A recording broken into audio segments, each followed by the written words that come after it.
Hey, what's up, guys? Welcome to Broadgen Fishing. I'm going to be wrapping up the lessons from the past series today, and this will be talking about my fifth BFL, and after this, we'll pretty much be up to date. My fifth one was on Grand Lake this year, and it was on March 17th, and it was actually ended up being one of my best tournaments I've ever been in. And that's going to sound crazy because I didn't catch no fish, and I know that sounds nuts to say, but as the video goes on, you'll see why. So I guess I'll jump right straight into the two things I did do wrong this time, though, which was I didn't look at lake reports before. I remember looking them up, but I really couldn't find anything on bass, and I couldn't find. It was mostly all like catfish and paddlefish and some other stuff, and I couldn't really find any good lake reports on that. But the main thing I forgot to do was just look at the lake conditions, and I didn't see that the water was chocolate milk. So I did a little mind preset, like I talked about before, getting into that mindset before you get there. And I did that, which I already knew better, but I did it. And I was expecting, clear water, pre-spawn kind of conditions. So I had all my jerk baits on, all the kind of stuff you do for that. And I get there, I'm coming in from the west. So when I get there, you're coming into Grove, Oklahoma. You come over a big bridge that goes over Grand Lake going into it when you're coming from the west. And right when I hit that bridge, I just seen chocolate milk, and my whole plan just went out the window. So that was number one. I shouldn't have done that. Number two, for some reason, and another thing I always do, and I don't know why I forgot it, but I forgot my main tackle bag that I call the tackle shop. So I got this huge duffel bag that's just full of every tackle that I have, and then I have a small little backpack that I actually take to the boat. And I'll be making a gear video as far as what kind of gear a co-angler should take, or at least what kind of gear I take. Uh, but anyway, I always take my tackle shop with me for the hotel, and I take my little backpack for my boat bag.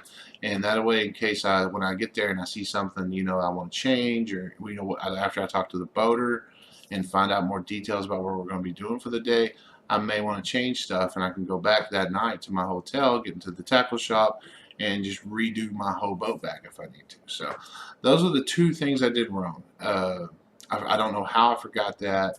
And this brings up a good tip, guys. Make a checklist, a tournament checklist. And I know we're all going to remember certain things like, rod and reels, you're not going to forget, obviously. But the checklist really comes into play when it comes to the other things like life jacket, um chairs. Chairs is a good one to put on there that we forgot. We've forgotten a few times. Me and my wife has. And chairs come into play because at the pre-meeting you may want a chair because it does last a little while. And then also if you catch fish, hopefully, you will catch fish. And if you do, you're going to want to wait till the end of the weigh-in, to see what happens. So you're definitely going to want some chairs there. So that's where the checklist really shines, is on these smaller things that we tend to get too excited about the tournament and we forget, because that's exactly what happened to me. This is the first one of the year, and I was just pumped, ready to go, and excited, and I didn't go through my checklist, and I just, I forgot my big tackle bag, and I got into a crazy. I forgot to do my lake report online better, and I should have just done better research. With that said, though, again, this is still the best tournament I've ever had. So. Moving on, I got there. I got paired up with a guy named Tony Spinks, and he's a great dude. He ended up being really cool. The first boater I've ever really made friends with, I feel like. We just really clicked together. He's out of Missouri, but he has a lot of kinfolks in Oklahoma, and he actually stays with his aunt while he fishes the Okie division. And he's retired, so he fishes a lot, and he's been practice fishing Grand like at least 3 weeks before the tournament every day. So he was definitely on it, and just a great guy. So I meet with him, and we click automatically pretty well. And he tells me what's going on. That he's pretty much just slow rolling spinner baits into the muddy water uh, and everything. So I go home that night, and I'm thinking muddy water. That's when I realized I didn't bring my tackle bag because I had a huge, you know, uh, wide wobbling crankbait I wanted to use, chartreuse crankbait I wanted to use. I had all my 3/4 ounce and 1 ounce spinner baits in my big tackle bag. My small tackle bag only had 1/4 ounce spinner baits. So it was kind of rough. It really sucked. I put on a chatterbait, put on the 1/4 ounce spinner bait that I had, just because that's all I had. I just had real super slow. I still wasn't getting down there to them the next day, but it's the way it goes. Anyway, moving on. I meet up with him that morning.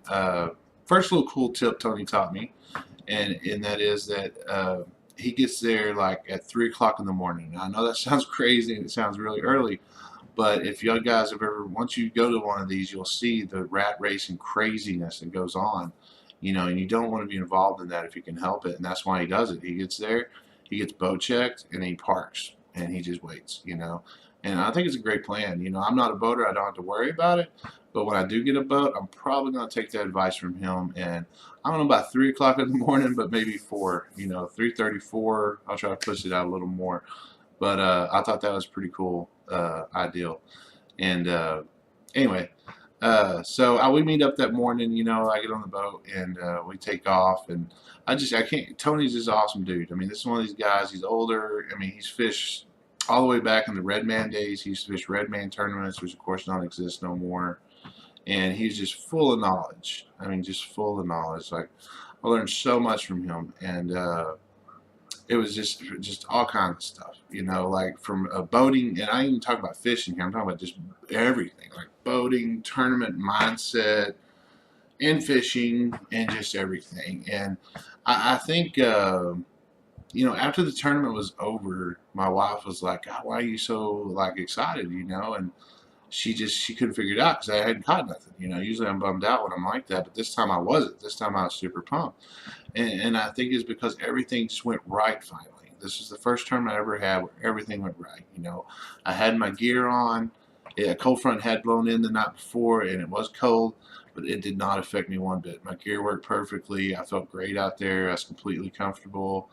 My breakfast routine worked perfectly. I had everything set up and was organized. All my poles worked perfect. They were all organized. It was like everything finally came together where I know I didn't catch no fish, but I was organized. I mean, that's really the best word to say. It's just like I felt like I could finally just not worry about anything and just fish. Everything was done. And it starts all the way back before I even left the house, being linked. I was guaranteed to fish, so that already made me happy. All my stuff was organized. I had all my poles organized perfectly. My gear was down. The cold didn't affect me one bit. I felt great.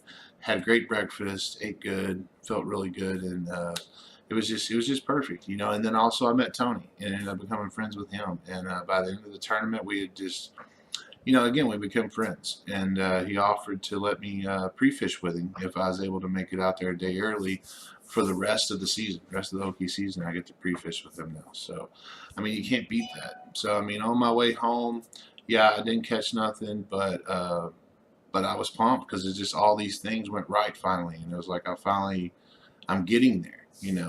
And I feel like now my opportunity in Muskogee is coming up on May 6th. I'm pretty sure it is, and going into Muskogee, I feel like I can really actually win this thing.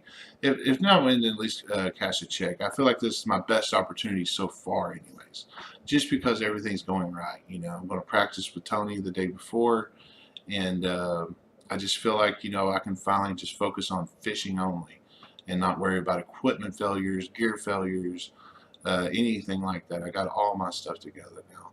And so I was just, on the way home, I couldn't be more excited about the whole situation just because of all these good things that happened.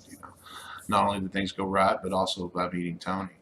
And anyway, with all those things said, a little bit more about the tournament, though. It was a tough tournament. But another cool thing that happened was I was able to watch Tony. He had been working on a pattern, and it finally started paying off. It was crazy. We're in this little cove, and of course, it had deep water close, which is always good in the pre-spawn kind of thing. And literally, you couldn't see them obviously, but they were moving up just a few at a time, and we would go around this cove, and he'd hit a few, and then we'd start over, and then there'd be a couple more. And now this took all day, but it was really cool to see a pattern just come to life in front of your eyes, watching it happen. It's like that really is what's happening right now. They were just coming up a few at a time into the shallows, and he was just slow rolling this big old like 3/4. I think it's 3/4 ounce, maybe no 1 ounce, but I think it's 3/4 ounce Colorado leaf, spinnerbait, of course, and just slow rolling it and just bumping it. And I think he caught his last fish at like 3 o'clock. We had to weigh in at 4:30, I think. So as you see, it took all day for him to get his 5, but he did. He got 5, and it was just really neat watching that pattern come to life in front of you. It's like you really could see what was happening. That they're moving up a few at a time, and by the time we get all the way around the cove again, a few more had to come up, and then boom, he'd get them. And again, I didn't catch nothing. I think it was my not having my stuff. I feel like if I would have had my big heavy spinnerbaits with me and was able to get down there, I think I could have probably made it happen. But I didn't even care, just because all these other good things were happening. So it just, again, even though I didn't catch nothing, it ended up being probably just the best tournament I've had so far. So, and again, I can't say good enough things about Tony, man. Great guy and really cool guy. Let's see, tip wise, I'm just trying to think if there's any more tips I need to give. Not really. I can't really think of any. Like I said, make a checklist. Checklist is important for those small things, and that's really about it. So anyway, until next time, guys. And next time we'll actually be live, or not live, but real vlogging of the real BFLs. We won't have to do the memories of the past no more kind of thing here. So until next time, though, I'll catch you guys later.